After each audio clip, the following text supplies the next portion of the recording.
नमस्कार मित्रांनो, स्वागत आहे तुमचं आपल्या टेक्निकल मराठी गुरु या यूट्यूब चॅनलवर. तर मित्रांनो, ज्या शेतकरी बांधवांची आत्तापर्यंत ई पीक पाहणी करायची राहिली असेल, तर अशा शेतकरी बांधवांनी अवघ्या 2 दिवसामध्ये म्हणजेच 15 सप्टेंबर ही लास्ट तारीख आहे खरीप पिकासाठी.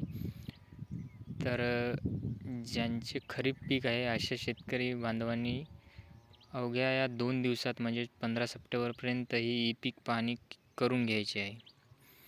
अन्यथा आपल्या सातबाऱ्यावर जे पिकाची नोंद आहे ती होणार नाही.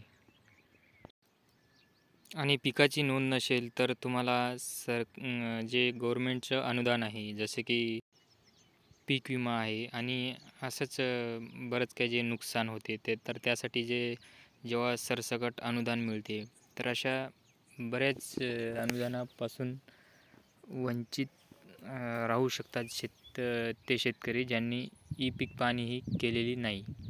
कारण रेकॉर्ड हा ऑनलाईन घेतला जात आहे पिकांचा, तर त्यासाठी ई पीक पाहणी ही खूप महत्त्वाची आहे.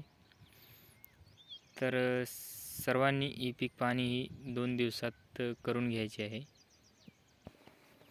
तर ई पीक पाहणी करण्यासाठी मित्रांनो, प्ले स्टोअरवर जाऊन ई पीक पाहणी हे ॲप्स जे आहे ते तुम्ही डाउनलोड करून घ्यायचं आहे. आणि त्यानंतर तुमचे जे काही पीक असतील ते त्यामध्ये ऑनलाईन पद्धतीने नोंदवायचे आणि त्याचे जे फोटो आहेत ते त्यामध्ये अपलोड करून सेव्ह करून घ्यायचे आहे. तर अशा प्रकारे तुम्ही तुमच्यासोबतच इतर म्हणजे गावातले जे कोणी खातेदार आहेत किंवा जे शेतकरी आहेत त्यांचीसुद्धा ई पीक पाहणी ही झालेली आहे की नाही हे अशा प्रकारे तुम्ही चेक करू शकता. तर मित्रांनो, व्हिडिओ आवडल्यास लाईक करा आणि अशाच माहितीपूर्ण व्हिडिओसाठी चॅनलला सबस्क्राईब नक्की करा आणि इतरांनासुद्धा शेअर करा, जेणेकरून अशी महत्त्वाची माहिती ही तुम्हाला मिळत जाईल. आणि समोर दिलेले बेल आयकॉनसुद्धा प्रेस करून घ्या. धन्यवाद.